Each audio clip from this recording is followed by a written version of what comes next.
Hello friends, welcome to Raji kitchen. இன்றைக்கி beetroot halwa எப்படி செய்யணும்னு பார்க்கலாம். வாங்க வீடியோக்குள்ளே போகலாம். அதுக்கு என்னென்ன பொருட்கள் தேவையானதுன்னு பார்த்துடலாம். 2 பீட்ரூட் எடுத்து நல்லா பெரிய பீட்ரூட்டை எடுத்து நல்லா தோலை சீவி பொடி பொடியாக கட் பண்ணி எடுத்து வச்சுக்கோங்க. கட் பண்ணி எடுத்து வச்சுக்கிட்டு அது மிக்ஸி ஜாரில் போட்டு நல்லா அடிச்சுட்டு முதல்ல 1 கப் தண்ணி ஊற்றி அந்த பீட்ரூட்டு சாரை மட்டும் தனியாக ஒரு பாத்திரத்தில் எடுத்து வச்சுக்கோங்க. மறுபடியும் அந்த சக்கையை எடுத்து போட்டு ஒரு கப் தண்ணி ஊற்றி அதை நல்லா வடிகட்டி எடுத்து வச்சுக்கோங்க. வடிகட்டி எடுத்து வச்சுட்டு ஒரு கடாயை வச்சு அடுப்பை பற்ற வச்சுருக்கேன். சர்க்கரை 3/4 கப் போடுங்க. 1/2 கப்பு கார்ன்ஃப்ளவர் போட்டு நல்லா கலக்கி விட்டுக்குங்க. இது வந்து அல்வா கிண்டுறதுக்குள்ளே நம்ம ஒரு தட்டில் நெய் தடவி எடுத்து வச்சுக்கலாங்க. இது அல்வா கிண்டு இது எடுத்து போடுறது. இது எடுத்து வைக்கலாம்.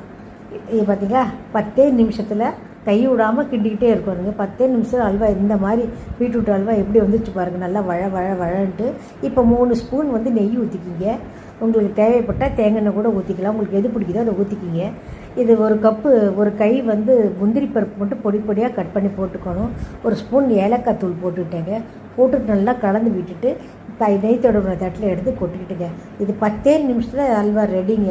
இதை சூடாக இருக்கையிலே போட்டு எடுத்து வச்சுட்டேன். அப்போ ஒரு அரை மணி நேரம் கழித்து ஆறின பிற்பாடு எடுத்திங்கன்னா அப்படியே கையில் தனியாக வந்துடுங்க. இங்கே பார்த்தீங்களா எப்படி வந்துடும் பாருங்கள், வில்லையாக தனித்தனியாக வந்துடும். இப்போ எடுத்து வச்சு இது சாப்பிட்டு பாருங்களேன், அவ்வளோ டேஸ்டியாக இருக்கும். முந்திரி பருப்பு இடையில கடிப்பட்டுருக்கு. அந்த முந்திரி பருப்பு டேஸ்ட்டுக்கு அவ்வளோ நல்லாயிருக்கு. செஞ்சு பார்த்துட்டு கமெண்ட் பண்ணுங்கள். Thank you friends.